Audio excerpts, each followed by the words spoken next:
Good evening, good morning, and welcome here to Kings of the Storm. We are broadcasting live from Planet Hoth in a Planet wintry. Hoth. It is snowing here once again. It doesn't. It It just doesn't doesn't stop. stop. It doesn't stop. It doesn't It doesn't. stop. I'm Kubi. And I'm Solid Jake, and this is Kings of the Storm Uh, weekly number 10. we're only 4 minutes late, so chat, you don't have to blame Jake that much. I was telling them to riot because Right. you were late. But, Yeah. Yeah, only I 4 minutes. mean, just Hoth things. Just Hoth things. Jake went out and shoveled the entire driveway in the span of 4 minutes, so impressive. Still late, though. Still late. Still late. Well, Hey, Jake, who we casting? wow, we are casting a lot of games today, Yeah. but in general, we're starting out with ESV Wildfire and Backlash. And something interesting, Mr. Chef is playing with Wildfire today. Yeah, I think I did see that in the lobby, so that's always good to see. Backlash is a team I don't think we've casted them. I didn't recognize any of the names in the lobby, so that should be exciting to see that. And I feel like we haven't casted Wildfire in a while, so that's why I picked this game up. Always good to it's cast been a these few guys. weeks. And that said, I mean, what are we doing here today? What is this thing that we're doing? Well, we're broadcasting a Heroes of the Storm tournament. Yeah, which one? And it's called Kings of the Storm. Oh, 10. yeah? Okay. Now, I'm a little upset at myself for not making our background Planet Hoth now that I'm thinking Yeah, about it. that's But that's a huge. yeah, I've blundered. That's a huge mistake. I've blundered. I don't know why. I mean, I should have thought of it too. That's my bad. But you know what? The draft is actually Yeah, it underway. really is. These guys are ready to go. And while we're doing that, we can actually talk a little bit about some of the format changes that we're going to be seeing here in Kings of the Storm Weekly, number 10. Of course, Steve. There we go. Get that name out of there. He is, of course, our lovely tournament admin for this, setting all this up. And typically, we will run 3 weekly qualifiers that feed into a monthly. That was that last week? Yeah, it was. Jeez, It seems like so long ago. That was Kings of the Storm 5. That's, of course, bigger prize pool. Everything's 2 out of 3, double elim bracket up until grand finals, etc. So that's what we're doing here. This is resetting. We're going into a new qualifier season, so if you want to call it that. We're going to change the format, though, for these qualifiers. Typically, it is a single elim 2 out of 3 bracket. We're switching it over to a double elim bracket that involves a lot more best of ones. And that's exactly what we have here. And the first round is a best of one. Almost the entirety of the losers bracket is best of ones, but we are looking for more opportunities to get teams involved, and perhaps the whole single elim thing is a bit discouraging. So you get that second chance. Although they are best of ones from that point forward, it's still nice to have that double elim bracket. So we'll have to see how that affects team interest and everything. So I mean, we actually have a good chunk of teams. I think 14 teams. 12 or 14? Yeah, 14 I teams think have it entered was. today, which is it's pretty nice for a qualifier. So Yeah, that's always actually good to see that. quite good. And having the double elim format means more games in one way, but it also can mean there's more series, but not necessarily more games. So it should be about the same length as the other qualifiers based on the number of teams we have, if I'm not mistaken. Yeah. But actually, just taking a quick look at the draft here, we can see the first ban win out on Tassadar from ESV Wildfire, followed up with a ban on Stitches, and the first pick to Wildfire is going to be on Vala. Vala, the girl that we said could never be picked alone, right? You said it. I said it, and it's because it was a thing. That's your bus that you're under. That's my bus. And there no, it is. but you're right. You're right there because it wasn't a common thing for a few weeks. It was always the first pick was always being like, it was being Stitches very frequently, Tychus, sometimes even Nazebo. But Vala always seemed to be picked, first pick when you were picking 2 heroes, but not as that singular alone. The singular hero. All right, so yeah. Oh, wow, look at this. I'm guessing we're not on Dragonshire. Oh, we're on Cursed Hollow. I just saw the hammer pick. I was like, oh, it's gotta be Dragonshire, right? Nope. We're on Cursed Hollow. So Cursed. did I say cursed? I didn't. Did I? No, you didn't. Okay, good. I'm just trying. That'll be the day. If you guys ever catch me slipping and I say cursed for whatever reason, yeah, you can give me flack for that. Hammer pickup, though. All right, Jake, tell me why Hammer might not be the best of picks here. All right, well, we've talked about this in the past, but Hammer, she lacks that mobility that other heroes have. She doesn't actually have a mount. Her thrusters do have a pretty long cooldown, and when you're having to go across the map time and time again, it's not necessarily ideal. But what teams are starting to do a little bit more, I read something and it made me lose my train of thought. What Distractions. Teams are doing a little bit more, and they're realizing how much damage output Hammer has in general. Like, she just provides so much damage output. She can zone well. I mean, the mines have so much zoning for the tributes later in the game too. And sometimes Hammer will opt to stay in lane and just push instead of going to the tribute if it's on the other side of the map. We do see that from time to time. And yeah, it ends up working out pretty well because, of course, Siege Tank, she can siege up and unload on those towers. So if she's not at the tribute fight, if you can stall long enough, you don't really just want to let Hammer have free reign anyways. So it ends up working out pretty frequently. Sure. Absolutely. I mean, again, we don't know a lot about this Backlash team here. We don't know what their hero pool looks like, what heroes they're comfortable playing. So it's perhaps maybe they have a couple members on their team that only their support player can only play Uther, and one of their DPS only plays Hammer. So they just pick them early just to make sure that they get them, and just to try to lock them in. That's not the case though, because we do have the Malf pickup and Illidan. Okay. Different things. I like this. Of course, we have been seeing the rise of the double support meta in the past couple weeks here, and this is pointing towards Backlash is at least aware of this situation, so perhaps they've been practicing around with this. Cool to see. And Illidan. Now, Illidan might mean a couple things.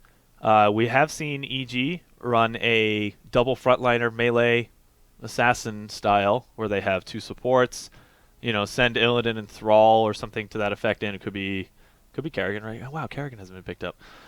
Could be Kerrigan. Send them in, make sure that the double supports are keeping them alive. Now, this did involve Rhaegar when EG ran it, and that ancestral healing is really nice. Just so whoever they're focusing, you heal them up to full, basically. It becomes almost like a really big pivotal point in the fight, whether or not that ancestral is executed, perfectly, so that Illidan gets that second health bar exactly when he needs it, and of course, having that big chunk of burst heal is amazing. It's definitely going to be a metamorphosis build. I don't think we're going to see the hunt. Sorry, Trixler. I know you're going to be very sad. But yeah, it is actually. I don't think we're going to see double frontliner. More to look at it, they just don't have the burst healing. I mean, they could still do it, but I think it's going to be less effective than when you see it run with Rhaegar. I actually think Jaina would be a decent fit for Backlash here. Just because of the amount of AoE and lockdown, like she's a squishy target, but you also have Illidan, who you want to blow up, like just dashing around in front of you. I would like to see that, but definitely a more typical composition we're seeing on the side of Wildfire. I would imagine Arthas. Okay, we're going Muradin. I mean, it could be Arthas here for Backlash as well. Yeah, I'd be shocked if they tried to run Illidan as their sole frontliner, especially when you consider things like Polymorph is available. Now you have a lot of stuns. We've seen it tried. We've seen it tried. I mean, it's definitely a scary thing. Yeah, it can work, but you need a lot of burst healing. And just Malf, Uther has a decent amount of burst healing. Malf not as much. It's more of a sustained style. Yeah, double protective shield can add up. I think it's a lot to ride on, especially when you have Polymorph and those stuns. I agree. How much effectiveness is one frontliner going to get for you? That said, I think the smart choice here is probably Arthas. I think he complements that. Okay, Abathur. So these guys are playing a wacky style. It's cool. I like it. I'm all down for new stuff. It's a new team. They're showing us they're coming in. They're not copying other teams. No cookie cutter stuff. I mean, this is weird. There's no other way to put it. The only thing that you could even begin to argue is cookie cutter is just the fact that they're running double healer. But other than that, Abathur, Illidan together, Hammer on Cursed Hollow. It's interesting stuff. Yeah. So I'm excited to see this game. Cursed Hollow is going to be game one. Now this is a best of one. Yes. Yeah, it is a best of one. This is a best of one. So it's do or die versus Wildfire here, guys. We're going to get the match ready in just a moment. The lobby is more or less set. We're going to tell the players, ready when you are. Good luck. Have fun. How do you feel about the Muradin pick over Arthas when it's available? I mean, on this map, Muradin's mobility actually becomes huge. There's so many long strips of just, wall barriers and walls that you just can't pass through. And sometimes being able to jump over that wall, it can make or break a fight. And Muradin having the Dwarf Toss being a really strong ability, I actually love him on this map. I think this is probably the map where he shines the most just because of the layout of the map. And I'm all for it. Okay. And, I mean, we're looking at Pickles playing Muradin here, and I think it's going to be cool to see what he can do. Yeah, I mean, he's a very well-rounded warrior player, so I mean, we've seen him play everything in the past. So I'm sure that he is quite comfortable on Arthas, so perhaps for some of those reasons that you mentioned, they opted to go for Muradin here. I mean, some of it could just be a little bit, just wanting to make sure they have complete control over Illidan, right? Right. And Arthas, while he does slow and he has the one route, Muradin's going to be able to apply a lot more of that, especially when he's in Avatar, which is probably the heroic we're going to see the Muradin grab at level 10. I would be shocked if we saw the bowling pin. The bowling pin. The bowling pin ability. Man, I cannot. It is early, guys. What is that? I'm gonna think of it. I'll give you time. I'm gonna get it, guys. If you had a farm, right? Hammer. What? If you owned a farm, right? I looked at Sergeant Hammer and I got excited. If you owned a farm, you would have a giant pile of haymakers. Ah! You got it. Old McDonald saved my day. Game 1. Good morning. Here we go. Oh, good morning, he says. Leaves out all those people that it is the nice afternoon for. Oh, no. I know West Coast people would love you, but East Coast over here, it is actually well into the afternoon. It is snowing here. It is Hoth. It is actually Planet Hoth. It's always Hoth. It's always Hoth. Yeah, it's supposed to snow straight until Tuesday. It's Saturday right now. It's Saturday. It's supposed to just continually snow through Tuesday. I need to go buy more milk and bread. Bread and milk. Can you have my bread and milk? I got lots of bread and milk at the BJ's. That's probably Costco for most of you people, at least if you live in the U.S. In case you're curious as to what that is, just a wholesale place. But lots of food there. Bought tons of food yesterday. It was good. Fun times. Well, Kubi, that aside, before we talk about more bread and milk, I know. Let's talk about these dudes that are playing. Yeah, absolutely. On the blue side for ESV Wildfire, we have Iacona playing Brightwing. C9 Chef, a new pickup here on Vala. That's a new role for him too. War Greymon's going to be on Tychus, Pickles on Muradin, and Bims will be playing Nazebo. Now this is a very different roster than we're typically seeing. Sure, yeah. I mean, we're seeing Iacona on support, Chef on assassin. I mean, tank was traditionally Poom, but we actually have Pickles playing the tank here. So very excited to see what Wildfire can do with this roster. But on the other half of the map, we have a new face here as the Abathur teleports away. What a Frock is going to be playing as Abathur. Great, we're going to call him, is playing as Malfurion. Or GRT. Cranes is going to be on Sergeant Hammer. Uther will be played by Disclaimer. And rocking their quote-unquote tank. It's going to be Mortachi as Illidan. Jake, what do you think the Malfurion player's favorite cereal is? General, I'm missing this. Cornflakes. Cornflakes? Because they're great. Oh, I was way over my movie. I'll give it to you though. I hope it's cornflakes, right? That's Tony the Tiger's thing. I don't. But that's Frosted Flakes. Oh, I'm a fool. All right, whatever. That aside, looking at the builds here now, it's going to be very interesting to see what they're going for with this Illidan style. Sure. And out of Abathur, we're seeing pressurized glands. Yeah. So this is the start of a very, very symbiote-heavy style build. Okay, we're going to see probably pressurized glands. I think it's the range increase on stab at level 4. And level 7, you get the heal, if I'm not mistaken. It's been a while since I've looked at this build, so excuse me. But everything's going to be around making sure that the target that's on the symbiote is, in fact, going to try to stay alive and have more effectiveness. Right. Everything's going to be pointing towards extra charges, utilities, more shielding, etc. That may, I mean, it seems like the standard pick is to always go for the ultimate evolution at level 10. This may actually be a monstrosity build, because if you're trying to spend as much time in this upgraded symbiote form that you've been putting all of your talent points into, right, then it kind of just makes sense. Oh, big fight's coming. Throw down that monstrosity in the complete opposite side of the map, and then that's true.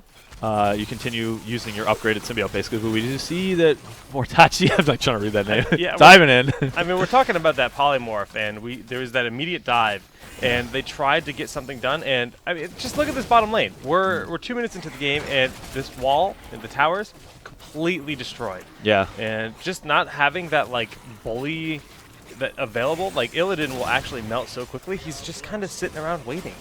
And that's kind of the issue, at least early game, with this kind of composition. Now, we're seeing Immolation picked up here with Shadow Shield, so, I mean, Immolation adds a good chunk of damage that he can do when he's in that front line. But we're actually seeing Vengeful Roots on Malf as well. So this is... They have the double healer, so they're just looking for a little bit of extra DPS They have Assault with double healer? Yeah, this is some real sustained stuff here. I completely forgot about Adrenal Overload for Abathur there. That's the increased attack speed. Of course, the more times that Illidan can attack, he also has the, built into his trait, the healing, right? Yeah. The self-healing on his auto attack. So faster he can auto attack, the more he's going to be healing. So It's everything is just built around making sure that Illidan stays alive. I'm a little worried about it just because, as we mentioned, Polymorph, Rewind, Polymorph, and the stuns from Erden is going to make that quite difficult in the team fights later on. But and if they pick up Rain of Vengeance on top of it, like... Yeah, it could be difficult. But, I mean, hey, we'll give them the benefit of the doubt here. We'll have to see if perhaps they've really been messing around with the style quite a bit, and they found that it works pretty well. Well, the first tribute of the game did, in fact, go to the side of Wildfire. Yes. And we can see that they have a full level advantage because of this structural advantage they've gotten here in the bottom lane. Looking across the map, I mean, it's pretty darn even in the top lane. Middle lane, they're putting the power, the aggression here onto Cranes. Realized, hey, look, we took out those bottom towers. Let's switch our Nuzibo and our Vala to the middle lane to put the pressure there and get more experience. And that's exactly what they're doing here. Yeah, it's a nice way to sort of optimize the experience early game, as you were mentioning. It's all about that race to level 10, especially when sometimes, if you're far enough ahead and the tribute fights have been going pretty quick, that third tribute can pop up while you have 10 and the enemy team does not, which can be a huge timing push for it. If you have 10, get a couple kills, you have your heroics, you have a curse, things get out of hand really fast for the team that hasn't gotten to 10 at that point. So we're going to have to look for ways that Backlash can really start to push out on the map. We want to see them starting to catch up in this experience here. It looks as though this tribute is going to go pretty freely to Wildfire here. So, yeah, absolutely. I would like to see Backlash at least find ways to... They either need to get picks with this Illidan, with the hat on the Illidan from Abathur. Get picks so that they can try to catch up in experience, or they need to start really pressuring one of the lanes. I mean, right now they're playing incredibly passively. They're just really constantly on their back foot defending, it seems. We have Disclaimer here getting into that zombie wall, and he's going to take a lot of damage, but he's going to be able to live through that. But again, I mean, that's 5 towers, and that's going to be the 6th tower falling on the side of Wildfire. Not a single tower has fallen on the other half of the map.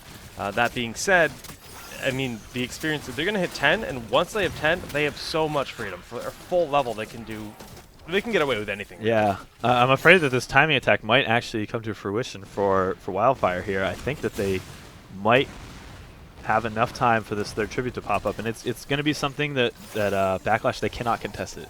It would just be complete suicide for them to go in to try and kill or get any kills to cap that last tribute, right? So they need to hope that they can catch up in experience. Like, they really need to do a lot of things. Okay, so I like what Kane's doing here, just trying to very safely, without dying, basically get as much experience as possible. But this timing attack is very real, and this is something that they cannot contest here. So we're going to see a curse very likely going to Wildfire, and they're going to be able to push hard. They've already gotten the top fort, so this could be trouble. It looks like they're going to try and contest. They can, yeah, they're going to contest it, but this is so scary. You have to think about those heroics that are available for Wildfire here. The siege position is nice, but it just takes one Dwarf Toss onto your face with the Avatar, and you're in a really tough position. There's the Dwarf Toss going in, and the Avatar being used very soon. Very quickly, the Ravenous Spirit just going to town with that Stripe. 1, 2, and Cranes is going to actually get on out of there, but that's 2 members down. That's a curse picked up. And, I mean, oh no, Abathur's out of position too. He's going to walk away, and he's going to actually survive through this, but they're looking for Cranes. Yeah, so as I thought might actually end up happening, because they didn't have those heroics, as soon as we saw, Avatar popped and Ravenous Spirit going, it's okay, we have to leave immediately. They ended up losing 2 people in the process, but, I mean, it was more or less doomed to fail from the start just because of the huge power spike that Wildfire had in that situation. They do end up picking up the curse.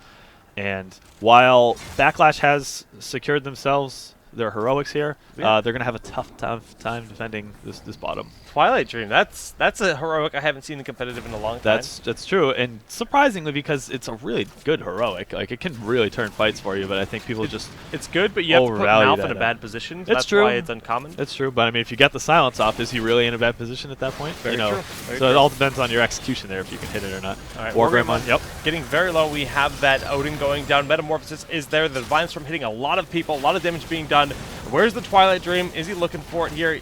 Great is still, he still has it available, I believe. Maybe not, as he does fall. What a Fruck is going to end up falling, and that is a scary name to pronounce. Yeah. I would have liked to have seen the ultimate evolution. I mean, sorry, the... oh, he did go ultimate. Sorry, I thought that was the monstrosity.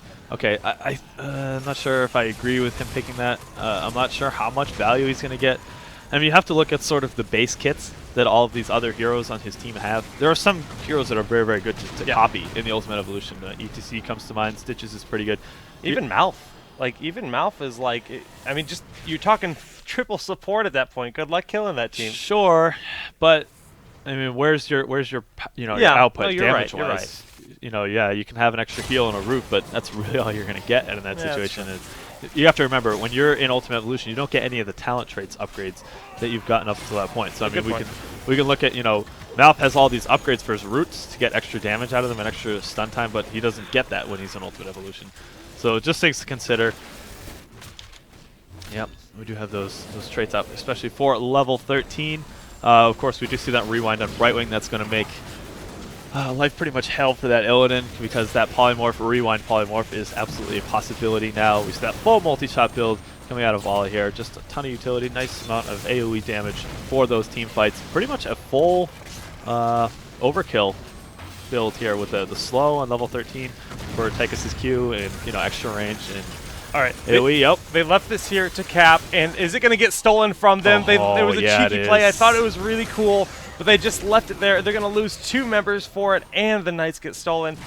They wanted to hold their hand and say, hey, look, you know, we haven't picked up Knights. They trying to trick Wildfire into saying, oh, well, they're doing boss, we're not going to be able to get there in time, and try to discourage them from rotating up more quickly by not showing their hand with the Knights. And, well, a cool idea. Yeah. I like it a lot, but it didn't end up working out for him. Would you say it backfired for Backlash? Oh, goodness. I'm feeling it today. Yes, Kubi.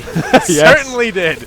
And, well, I mean, we're 9 minutes into this game, and this bottom keep is very low. The middle keep did, in fact, fall. The Ravenous Spirit going out with a beautiful Emerald Wind to zone out our Uther player. Uther's going to lose his life, not getting out today. That Ravenous actually just going to war with the minions, and they want that bottom keep as well. Wildfire, they're feeling it right now. Yeah, so there's going to be almost 0 defending this bottom keep as we do see it go down. So what we want to see out of Backlash here is just a very safe defense. They can't afford to lose any other hero, so they're probably going to end up taking some amount of core damage if Wildfire chooses to push here. They need to just make sure they get everyone up, and I think a lot of their team fight is going to revolve around that Twilight Dream, right? They need to land a huge silence on just about the entirety of Wildfire, but if they can set that up with a nice metamorphosis as well, you know, it's certainly possible for them to make a huge team fight for them. So we need to see them try to force a situation like that, whether that's going to be through camp pressure or them hiding, you know, a party bush somewhere that perhaps Wildfire isn't expecting. We're going to need to see some play like that just to try to get the jump on Wildfire to surprise them. Yeah, I mean, at this point, they are very much behind. We can take a look at the talents here. It's level 17 to 14. Looking at Malfurion's build, it's a bit weird. We're looking at both the Vengeful Roots and the Strangling Vines. Now, this is the throwback. This is the man build that is viable. Typically, when you go full man build, you'll end up getting both Rewind, and you'll get the increased duration and size on the roots. That's what you see, because it's really just all about the maximum amount of lockdown and power with that lockdown, but that's not going to be enough to save him here, as Gray is going to get wrecked in this bottom lane, deleted from this match right now, and this could signal Wildfire to put on a full-on attack. Yeah, it's, I mean, they're pretty much, oh no, they don't have the top keep down. I think we might actually see them rotate up to try and put some pressure on that. In that situation. Yeah, I mean, unfortunately, Malfurion was caught out of position there, even though we do have the Soma transference for the level 13 upgrade on Abathur, which heals for every hero that's hit by the Spike Burst. It wasn't enough sustain for Malf in that situation, so he is down for another 10 seconds here. And they've decided not to pressure this top keep here. They're just going to continue to rotate around the map, make sure that their lanes are pushed very far forward, and just keep that map control. Yeah, I mean, this Brightwing, she's always off on her own. She's always grabbing those tributes, soaking up those extra waves of experience, getting the bribe stacks. I mean, that's just the power of Brightwing. You can just kind of play your own game. It's not even playing your own game. It's like the rest of your team can do one thing while you secure objectives because you know you're safe to do it. Yeah. And there's no other hero that can really do that as freely as Brightwing. I guess Falstad. Yeah. Falstad, I mean, if you choose to go stage dive, we've seen that in the past. That's true. That is true. So sometimes, I mean, that's much more of a rare thing, of course, because the phase shift is off cooldown every 45 seconds. Jake? I'm looking at you here. Is it 45? For face shift, yes. Yeah, okay, all right. I couldn't quite remember the number on that. But so, yeah, basically, it's up pretty often. Stage dive has a longer cooldown than that, of course. So, yeah, we do see that next curse tribute is popping up here. If Wildfire manages to cap this one, that will be the second curse in a row for them. So we do need to see a situation where Backlash is just going to be able to catch them off guard. Unfortunately, we do see that this timer's a little bit far forward here. Crane's sieging up. Oh, man, the Abathur clone is just going to melt immediately. They do, in fact, clone the Uther player, and just one stun gets out. Emerald Wind zoning like a boss. The Odin goes down. I mean, that's one down. Great's going to end up falling. Mortachi is going to fall as well. That's 40-second death timers, and that is, I mean, they can grab the curse and just walk on over to the core and end the game here. Don't even need to grab the curse for that, honestly. I mean, of course, you have the mobility of Brightwing. Of course, that's going to work well for them. But yeah, they do have 3 members down. They are up 2 levels, almost 3 at this point. And it's going to be quite difficult for Sergeant Hammer with an Abathur hat on it to defend this. So we are going to see this a 1-0 victory going to Team Wildfire here. Yep, best of 1 series, so that's it. Backlash is going to fall to the losers bracket. Really cool, unique kind of composition. Yeah. Didn't really get to pan out and see what they were trying to do. They fell behind pretty quickly. Yeah, I got to give props to Wildfire. I think that they did a good job in the draft just to make sure that they saw the Illidan. You just said, we're going to make sure that we counter these. You know, if they're going to put all of their eggs into the Illidan basket, we're going to make sure that Don't ever put all your eggs in the Illidan basket, guys. I mean, it could work, but it has to be against the right team comp. Illidan baskets are smelly. They're smelly. I mean, Illidan takes showers. I know he's 10,000 years old or whatever. I mean, the guy takes showers, right? That's pretty mean. Oh, goodness. Yeah, but I mean, it's a good point. Yeah. If you're going to... It's tough because the Abathur is definitely a key part of that composition, and so is the Illidan. So it's almost a situation where it's like, only do this if you're going to be first pick, because you can get those 2 heroes, and then hope that whatever their last pick is doesn't completely counter what you're going for. But I would say Brightwing is a pretty solid counter for that style of play. We mentioned it many times, but it's so strong. The rewind poly that's a lot of time that you're not able to perform any actions other than moving. That's true. And since all of your strategy is just around keeping Illidan alive and doing damage, that hurts the team a lot. So yeah, it was a cool strategy, though. I liked it. It was exciting to see something new and fresh. And they're going to be in the losers bracket, and I'd like to see them, pull out some more cool stuff and see what they can do with it. Absolutely.